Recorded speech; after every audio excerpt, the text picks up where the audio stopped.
Welcome to Shravya TV. ముందుగా headlines చూద్దాం. గద్వాల మండలం పిల్లిగుండ్ల కాలనీ ప్రాంతంలో ప్రభుత్వ అనుమతులు లేకుండా ఖరీదైన అక్రమ కలప తరలింపు. జాతీయ మెగా లోక్ అదాలత్ సద్వినియోగం చేసుకోండి. జిల్లా లీగల్ సర్వీసెస్ కార్యదర్శి గంటా కవితాదేవి. మీ స్పందనకు కృతజ్ఞుడిని ఎన్టీఆర్.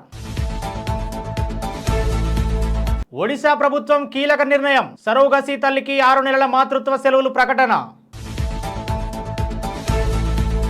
ఏపీ కర్ణాటక మధ్య కుంకి ఏనుగుల ఒప్పందం. Varalakshmi Sarath Kumar Mister celebrity release date fix. Sri Chaitanya కాలేజీలో ఫుడ్ పాయిజన్, 100 మంది విద్యార్థులకు అస్వస్థత. రుణమాఫీపై ప్రభుత్వానికి హరీష్ రావు డెడ్ లైన్. తెలంగాణ రాష్ట్రంలో సంచలన ఘటన. డిప్యూటీ సీఎం బట్టి విక్రమార్క ఇంట్లో చోరీ. ప్రతి ఒక్కరూ తిరుమల నిబంధనలను పాటించాల్సిందే. ఏపీ సీఎం చంద్రబాబు కీలక వ్యాఖ్యలు. గద్వాల మండలం పిల్లిగుండ్ల కాలనీ ప్రాంతంలో అటవీ ప్రాంతానికి సంబంధించిన కొన్ని ఎకరాలు ప్రభుత్వ భూమి ఉండడంతో ఇక్కడ అనేక రకాల కలప వృక్షాలు పెరుగుతున్నాయి. అయితే ఇందులో ఖరీదైన కలప వృక్షాలు ఉండడంతో ఈ ప్రాంతానికి అతి సమీపంలో ఉన్న మేలచెరువు ప్రాంత వాసి రామాంజనేయులు అనే వ్యక్తి ఫారెస్ట్ శాఖ నుండి ఎలాంటి అనుమతులు లేకుండా వేప, తుమ్మ, నల్లమద్ది లాంటి ఖరీదైన వృక్షాలను దొంగచాటున ప్రక్క రాష్ట్రాలకి తరలిస్తున్నారు. ఈ విషయంపై జిల్లా ఫారెస్ట్ అధికారులకు సమాచారం ఇచ్చినా స్పందించలేదు. కాబట్టి జిల్లా కలెక్టర్, జిల్లా ఎస్పీ వెంటనే స్పందించి ఇలాంటి అక్రమ కలప వ్యాపారస్తులపై కఠిన చర్యలు తీసుకోవాలని సంబంధిత కాలనీ వాసులు కోరుతున్నారు. ప్రజలకు తక్కువ సమయంలో ఖర్చులు లేని న్యాయం అందించడానికి లోక్ అదాలత్ నిర్వహిస్తున్నట్లు జిల్లా లీగల్ సర్వీస్ అథారిటీ కార్యదర్శి గంటా కవితాదేవి తెలిపారు. జిల్లాలోని కేఎల్ఐ క్యాంపులోని కవితాదేవి మాట్లాడుతూ జాతీయ న్యాయ సేవాధికార సంస్థ ఆదేశాల మేరకు ఈ నెల 28వ తేదీన జాతీయ లోక్ అదాలత్ ఘనంగా నిర్వహిస్తున్నట్లు ఆమె తెలిపారు. ఈ జాతీయ లోక్ అదాలత్లలో కేసులు రాజీ ద్వారా పరిష్కరించబడతాయని, చట్టపరమైన వివాదాలు, రుణాలు, భూ సమస్యలు, కుటుంబ వ్యవహారాలు మొదలైన సివిల్ కేసులను లోక్ అదాలత్ లో పరిష్కరించడం జరుగుతుందని తెలిపారు. ప్రజలందరూ ఈ అవకాశాన్ని వినియోగించుకోవాల్సిందిగా ఆమె కోరారు. అనంతరం కోర్టు ఆవరణలో Nerella Venkatahaima Poojitha, principal junior civil judge court Dharavath Uday Nayak, అదనపు జూనియర్ సివిల్ జడ్జితో కలిసి స్వచ్ఛ భారత్ కార్యక్రమాన్ని నిర్వహించారు. ఈ కార్యక్రమంలో కోర్టు సిబ్బంది తదితరులు పాల్గొన్నారు. అందరికీ నమస్కారం. గద్వాల పట్టణ ప్రజలకి, కోర్టులో కేసులున్న కక్షిదారులకి అందరికీ తెలియజేయనిది ఏమనగా, ఈ నెల 28వ తారీఖున జాతీయ లోక్ అదాలత్ నిర్వహిస్తున్నాము. ఈ సందర్భంగా కోర్టులో రాజీ పడదగ్గ కేసులు అంటే క్రిమినల్ కేసులు కానీ, సివిల్ కేసులు, అన్ని రకాలైనటువంటి సివిల్ కేసులు రాజీ పడవచ్చు. కొన్ని రకాలైనటువంటి క్రిమినల్ కేసులో రాజీ పడదగ్గ కేసులు ఉంటాయి. ఆ కేసుల్లో కక్షిదారులు ముందుకు వచ్చి వారు ఇరు పార్టీలు కోర్టు ముందు హాజరయ్యి ఆ కేసుల్లో రాజీ మార్గాన్ని అనుసరిస్తే ప్రజల యొక్క డబ్బు, సమయము రెండు కాపాడబడతాయి. కాబట్టి ఈ అవకాశాన్ని ప్రజలు, కక్షిదారులు ఉపయోగించుకోవాలని కోరుకుంటున్నాం. సివిల్ కేసెస్లో ఎవరైతే రాజీ పడతారో ఆ కేసులో కోర్టు ఫీజు రూపంగా మీరు చెల్లించిన అమౌంట్ని తిరిగి మీకు ఇవ్వబడుతుంది. దానివల్ల ఇరు పార్టీలు కూడా గెలిచిన వారు అవుతారు. కోర్టులో కేసు వేసిన వాళ్ళు, ఎవరి మీద అయితే కేసు వేశారో వాళ్ళు ఒక రాజీ మార్గాన్ని అనుసరిస్తే ఒక రాజమార్గం లాగా మీ భవిష్యత్తులో కూడా మీ ఇద్దరి మధ్య అనుబంధాలకి ఎటువంటి ఆటంకాలు లేకుండా సాగించడానికి అవకాశం ఉంటుంది. కాబట్టి ప్రజలందరినీ కోరుకునేది ఏంటంటే ఈ అవకాశాన్ని ఉపయోగించుకొని ఎక్కువ సంఖ్యలో మీ కేసుల్ని పరిష్కరించుకోవాల్సిందిగా కోరుకుంటున్నాము. కేసులు అంటే సివిల్లో వచ్చేసి అన్ని రకాల కేసులు రాజీ పడవచ్చు. క్రిమినల్ కేసుల్లో వచ్చి కుటుంబ తగాదాలు ఉంటాయి. అంటే వివాహ సంబంధిత కేసులు కానీ, మోటార్ యాక్సిడెంట్ కేసులు కానీ, చెక్ బౌన్స్ కేసులు కానీ, ఇవన్నీ రాజీ పడదగ్గ కేసులు. కాబట్టి మీరు చిన్న చిన్న తగాదాల్లో ఇరుక్కున్నా కూడా ఆ కేసులన్నీ కూడా పరిష్కరించబడతాయి. అంతేకాకుండా మన కోర్టులో 5,000 పైబడి కేసులు పెండింగ్లో ఉన్నాయి. ఈ కేసులు రాజీ పడదగ్గ కేసులు, ఈ 5,000 కేసులు. కాబట్టి కక్షిదారులు సంబంధిత కోర్టుకి హాజరయ్యి వాళ్ళ కేసు రాజీ పడదగ్గ కేసా కాదో తెలుసుకుంటే కూడా వాళ్ళకి అవగాహన కల్పించడానికి మేము ఇక్కడ అందుబాటులో ఉంటాము. ఆ రోజు అన్ని కోర్టుల్లో బెంచ్లు నడుస్తాయి. శనివారం అయినా కూడా మీకు తెలిసింది ఏంటంటే శనివారం జడ్జి గారు బెంచ్ మీద ఉండరు అని అనుకుంటారు, కానీ ఆ రోజు మాత్రం అన్ని బెంచీలు నడుస్తాయి ఇక్కడ. కాబట్టి మీరందరూ అవకాశాన్ని ఉపయోగించుకోవాలని కోరుకుంటున్నాం. ఈ రోజు రిలీజ్ అయిన దేవరా సినిమాకు వస్తున్న స్పందనపై స్టార్ యాక్టర్ జూనియర్ ఎన్టీఆర్ స్పందించారు. ఎంతో కాలంగా ఎదురు చూస్తున్న రోజు మొత్తానికి వచ్చేసిందని, అభిమానుల అపురూపమైన స్పందనలతో ఉబ్బితబ్బిబ్బో అవుతున్నానని ట్వీట్ చేశారు. డైరెక్టర్ కొరటాల శివ, నిర్మాతలకు, DOPకి థ్యాంక్స్ చెప్పారు. అనిరుద్ధ్ అందించిన మ్యూజిక్ పైన ప్రశంసలు కురిపించారు. అభిమానుల ప్రేమకు రుణపడి ఉంటానని, అలాగే ఆలరిస్తుంటారని రాసుకొచ్చారు. ప్రభుత్వ మహిళా ఉద్యోగులకు 180 రోజుల పాటు మాతృత్వ సెలవులు ప్రకటిస్తూ ఒడిశా ప్రభుత్వం కీలక నిర్ణయం తీసుకుంది. అలాగే సరోగసి ద్వారా తల్లి అయిన మహిళలకు కూడా ఈ సెలవులు వర్తిస్తాయని తెలిపింది.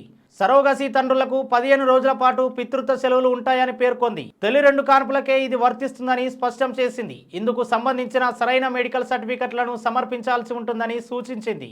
కుంకి ఏనుగుల వ్యవహారంలో కర్ణాటకతో రాష్ట్ర ప్రభుత్వం ఒప్పందం కుదుర్చుకుంది. విజయవాడలో జరిగిన సమావేశంలో ఇరు రాష్ట్రాల అటవీ అధికారులు ఒప్పంద పత్రాలు మార్చుకున్నారు. ఈ ఒప్పందంలో భాగంగా అటవీ అభివృద్ధికి పరస్పర సహకారం అందించుకోవాలని నిర్ణయించారు.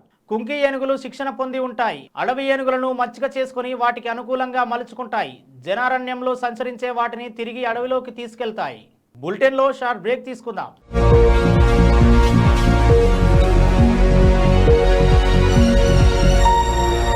నమస్తే. ఈరోజు మీకోసం ఒక అద్భుతమైన ఆఫర్ని తెలియజేయడానికి మీ ముందుకు వచ్చేసాం. ప్రస్తుతం మార్కెట్లో ఒక కొత్త ఇల్లు కొనాలి అంటే మనం ఎన్నో రకాలుగా సెర్చ్ చేస్తూ ఉంటాం. ఎన్నో ఫీచర్స్ని మనం చూస్తూ ఉంటాం. అందుకే మా నుంచి ఈ ఆఫర్ మీకోసం. 45 లక్షలకే మీ సొంత ఇంటి కలని నెరవేర్చుకుందాం. ఈ బ్యూటిఫుల్ విజువల్స్ షాద్ నగర్ టౌన్ హైవేకి ఆనుకొని అండ్ మోస్ట్ పాపులర్ ల్యాబ్స్కి ఆపోజిట్లో ఈ వెంచర్ ఉంటుంది. ఎంట్రన్స్ ఏరియా చూశారు కదా ఎంత బ్యూటిఫుల్గా ఉందో. స్పెక్ట్రా సిటీ ఇదొక గేటెడ్ కమ్యూనిటీ. 120 గజాల డబుల్ బెడ్రూమ్ హౌసెస్ ఇందులో కన్స్ట్రక్ట్ చేయబడి ఉన్నాయి. ప్రతిష్టాత్మక సంస్థ స్పెక్ట్రా సిటీ మీకు అందిస్తోంది double bedroom individual houses. Total house వచ్చేసి మనకు 120 స్క్వేర్ యార్డ్స్లో ఉంది, అంటే 120 గజాలు.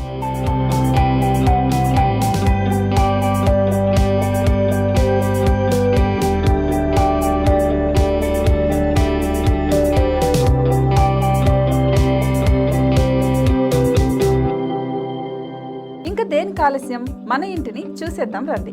ఇక్కడ చూశారు కదా, మనకు ఎంట్రన్స్ లోనే హాల్ ఉంటుంది. హాల్ అనేది 15x16 ఇంచెస్ లో ఉంటుంది. ఇప్పుడు చూస్తున్నట్లయితే మాస్టర్ బెడ్రూమ్. ఈ మాస్టర్ బెడ్రూమ్ అనేది మనకు 12x10 ఇంచెస్ వస్తుంది. దీనికి అటాచ్డ్ బాత్రూమ్ కూడా ఉంటుంది. ఇప్పుడు చూస్తుంది సెకండ్ బెడ్రూమ్. ఇది కూడా 12x10 ఇంచెస్ వస్తుందండి. ఈ బెడ్రూమ్ కి నెక్స్ట్ మనం ఇప్పుడు కిచెన్ లోకి ఎంటర్ అయిపోతున్నాం. కిచెన్ అయితే ఈక్వల్ ఇంచెస్ లో ఉంది. 8.5x8.5 విస్తీర్ణంలో ఉంది. అండ్ ఈ వరండా టెర్రస్ పైకి దారి కూడా ఉంది.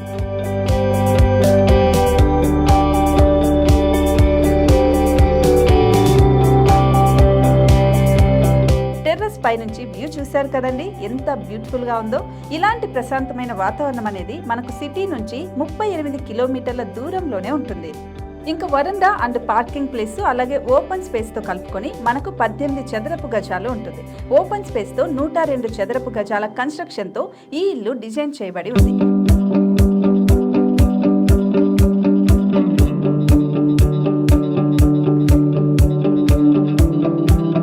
మొత్తం gated community and present 70 houses మనకు కన్స్ట్రక్ట్ చేసి ఇస్తున్నారు.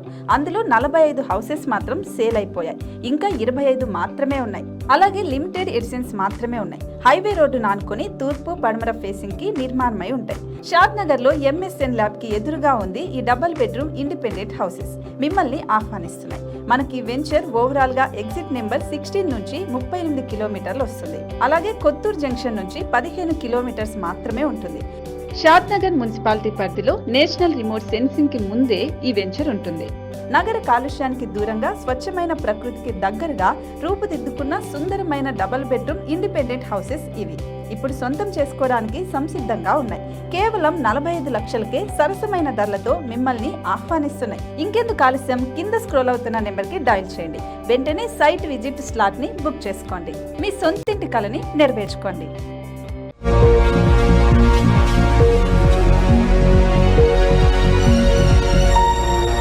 Welcome back. వరలక్ష్మి శరత్ కుమార్ ప్రధాన పాత్రలో నటిస్తున్న Telugu movie Mister celebrity release date fix అయింది. అక్టోబర్ 4న విడుదల కానుంది. ఈ సినిమాతో సుదర్శన్ పరుసూరి హీరోగా టాలీవుడ్ లోకి ఎంట్రీ ఇస్తున్నాడు. మెసేజ్ ఓరియంటెడ్ కథాంశంతో సాగే ఈ మూవీకి చెందిన రవికిషోర్ దర్శకత్వం వహించారు. ఈ చిత్రంలో వరలక్ష్మి శరత్ కుమార్ తో పాటు శ్రీదీక్ష, నాజర్, రఘుబాబు ముఖ్య పాత్రలను పోషించారు. హైదరాబాద్ లో మాదాపూర్లోని శ్రీ చైతన్య కాలేజీ అక్షర కో గర్ల్స్ క్యాంపస్ లో ఫుడ్ పాయిజన్ జరిగింది. దీంతో 100 మంది విద్యార్థినులు అస్వస్థకు గురి కావడంతో హుటాహుటిన ప్రైవేట్ ఆసుపత్రికి తరలించారు. కనీసం సమాచారం ఇవ్వకుండా ట్రీట్మెంట్ ఎలా ఇప్పిస్తారని విద్యార్థుల తల్లిదండ్రులు మండిపడ్డారు. అయితే కాలేజీ యాజమాన్యం మాత్రం ఎవరికీ ఫుడ్ పాయిజన్ కాలేదని, వైరల్ ఫీవర్ వచ్చిందని చెబుతున్నారు. వర్షాల నేపథ్యంలో పిల్లలకు వాంతులు, విరేచనాలు అయ్యాయని అంటున్నారు. తెలంగాణ ప్రభుత్వానికి రుణమాఫీపై మాజీ మంత్రి హరీష్ రావు డెడ్ లైన్ విధించారు. దసరా పండుగలోపు రుణమాఫీ చేయకపోతే ప్రజలంతా వచ్చి సెక్రటరేట్ ని ముట్టడిస్తామన్నారు. సిద్దిపేట నుగనూరు రైతు ధర్నా వేదికగా హరీష్ రావు ఈ వ్యాఖ్యలు చేశారు. రుణమాఫీ కాని వాళ్ళంతా రండి అంటే ఒక్క నుగనూరు మండలంలోనే వేల సంఖ్యలో రైతులు వచ్చారన్నారు. కళ్ళు మూసుకుపోయిన రేవంత్ ఒకసారి రైతులను చూడనంటూ ఘాటు వ్యాఖ్యలు చేశారు. సంబంధం లేదన్నావు, రేషన్ కార్డుతో సంబంధం లేకుండా రుణమాఫీ చేస్తా అన్నావు. మరి ఎందుకు ఇంతమంది ఆగబట్టినవి? ఒక మల్యాల ఊర్లో ఇంతమంది కాగినాయి. ఒక రేషన్ కార్డు పేరు మీద ఇంతమంది ఆగబట్టినావు. బ్యాంకులు అప్పిచ్చేటప్పుడు రేషన్ కార్డు అడిగినరా? పాస్బుక్ అడిగిండ్రు గంతే. పాస్బుక్ చూసి అప్పిచ్చినప్పుడు మాఫీ చేసేటప్పుడు కూడా పాస్బుక్ చూసే మాఫీ చేయాలి. ఎందుకు రేషన్ కార్డుతో ముడిపెడుతున్నావు? ఇది మోకాలకు బోడగుండుకు ముడిపెట్టినట్టు రేషన్ కార్డుతో ముడిపెట్టి రైతుల ఉసురు పోసుకుంటున్నాడు ఇవాళ రేవంత్ రెడ్డి గారు. దయచేసి ఆలోచన చేయండి. ఇప్పటికైనా రైతుల ఆగ్రహ ఆవేశాలు రాకముందు ఈ పండుగలోపు, వచ్చే బతుకమ్మ దసరా పండుగలోపు రైతులందరికీ రుణమాఫీ చేయాలని ఈ ప్రభుత్వాన్ని హెచ్చరిస్తా ఉన్నాం. మా మల్లారెడ్డి అన్న చెప్పినట్టు ఒకవేళ పండుగలోపు చేయకపోతే మొత్తం తెలంగాణ హైదరాబాద్కు వచ్చి నీ సెక్రటరీని ముట్టడించడానికి కూడా తయారున్నాం, జాగ్రత్త అని చెప్పి హెచ్చరిస్తూ జై తెలంగాణ. రాష్ట్రంలో సంచలన ఘటన చోటు చేసుకుంది. హైదరాబాద్ బంజారాహిల్స్ లోని డిప్యూటీ సీఎం బట్టి విక్రమార్క అధికారిక నివాసంలో చోరీ జరిగింది. ఇంట్లో నగదు, బంగారు, వెండి ఆభరణాలు దొంగిలించిన విషయాన్ని గమనించిన కుటుంబ సభ్యులు పోలీసులకు సమాచారం ఇచ్చారు. దీంతో హుటాహుటిన ఘటనా స్థలానికి చేరుకున్న పోలీసులు సీసీటీవీ ఫుటేజ్లను పరిశీలించి నిందితులు బీహార్ కు చెందిన వ్యక్తులుగా గుర్తించారు. ప్రస్తుతం కేసు నమోదు చేసుకుని దర్యాప్తు ప్రారంభించారు. అయితే ప్రస్తుతం బట్టి విక్రమార్క విదేశీ పర్యటనలో ఉన్నారు. ఈ విషయాన్ని కుటుంబ సభ్యులు వెంటనే బట్టికి సమాచారం ఇచ్చారు. అయితే ఆయన వెంటనే పోలీసు ఉన్నతాధికారులకు ఆదేశాలు ఇవ్వడంతో పోలీసులు ఈ కేసును ప్రతిష్టాత్మకంగా తీసుకున్నట్లు సమాచారం. తిరుమల లడ్డు ప్రసాదం వ్యవహారం పూర్తిగా రాజకీయ రంగు పులుముకుంది. తిరుమల పర్యటనకు వెళుతున్నానని జగన్ ప్రకటించిన తర్వాత ఈ వ్యవహారం మరింత ముదిరింది. క్రైస్తవుడైన జగన్ తిరుమల డిక్లరేషన్ పై సంతకం చేసిన తర్వాతే శ్రీవారిని దర్శించుకోవాలని హిందూ సంఘాలు డిమాండ్ చేశాయి. ఈ క్రమంలో ఏపీ ముఖ్యమంత్రి చంద్రబాబు ఎక్స్ వేదికగా కీలక వ్యాఖ్యలు చేశారు. కలియుగ వైకుంఠమైన తిరుమల శ్రీవారి ఆలయం కోట్ల మంది హిందువుల అతిపెద్ద పుణ్యక్షేత్రమని సీఎం తెలిపారు. ఈ దివ్యక్షేత్రం మన రాష్ట్రంలో ఉండడం మన అందరి అదృష్టమన్నారు. 7 కొండల వాడి పవిత్రతను కాపాడేందుకు, భక్తుల మనోభావాలను పరిరక్షించేందుకు తమ ప్రభుత్వం ఎప్పుడూ అత్యంత ప్రాధాన్యతను ఇస్తుందని తెలిపారు. తిరుమల దర్శనానికి వెళ్లే ప్రతి భక్తుడు అత్యంత నియమనిష్టలతో, శ్రద్ధాశక్తులతో స్వామివారిని కొలుస్తారన్నారు. భక్తులు అత్యంత పవిత్రంగా భావించే ఈ క్షేత్ర పవిత్రతను కాపాడాల్సిన బాధ్యత ప్రతి ఒక్కరిపైన ఉందని ముఖ్యమంత్రి అన్నారు. శ్రీవారి సన్నిధికి వెళ్లే ప్రతి ఒక్కరూ ఆలయ నియమాలను, ఆగమశాస్త్ర ఆచారాలను, టీటీడీ నిబంధనలను తప్పక పాటించాలని కోరుతున్నానన్నారు. బులెటిన్లో హెడ్లైన్స్ మరోసారి చూద్దాం. గద్వాల మండలం పిల్లిగుండ్ల కాలనీ ప్రాంతంలో ప్రభుత్వ అనుమతులు లేకుండా ఖరీదైన అక్రమ కలప తరలింపు. జాతీయ మెగా లోక్ అదాలత్ సద్వినియోగం చేసుకోండి. జిల్లా లీగల్ సర్వీసెస్ కార్యదర్శి గంటా కవితాదేవి. మీ స్పందనకు కృతజ్ఞుడిని ఎన్టీఆర్. ఒడిశా ప్రభుత్వం కీలక నిర్ణయం. సరోగసి తల్లికి 6 నెలల మాతృత్వ సెలవులు ప్రకటన. ఏపీ కర్ణాటక మధ్య కుంకి ఏనుగుల ఒప్పందం. Varalakshmi Sarath Kumar Mister celebrity release date fix. Sri Chaitanya కాలేజీలో ఫుడ్ పాయిజన్, 100 మంది విద్యార్థులకు అస్వస్థత. రుణమాఫీపై ప్రభుత్వానికి హరీష్ రావు డెడ్ లైన్. తెలంగాణ రాష్ట్రంలో సంచలన ఘటన. డిప్యూటీ సీఎం బట్టి విక్రమార్క ఇంట్లో చోరీ. ప్రతి ఒక్కరూ తిరుమల నిబంధనలను పాటించాల్సిందే. ఏపీ సీఎం చంద్రబాబు కీలక వ్యాఖ్యలు. ఇవి ఇప్పటివరకున్న అప్డేట్స్. మరో బులెటిన్లో మళ్ళీ కలుద్దాం. చూస్తూనే ఉండండి శ్రావ్య టీవీ.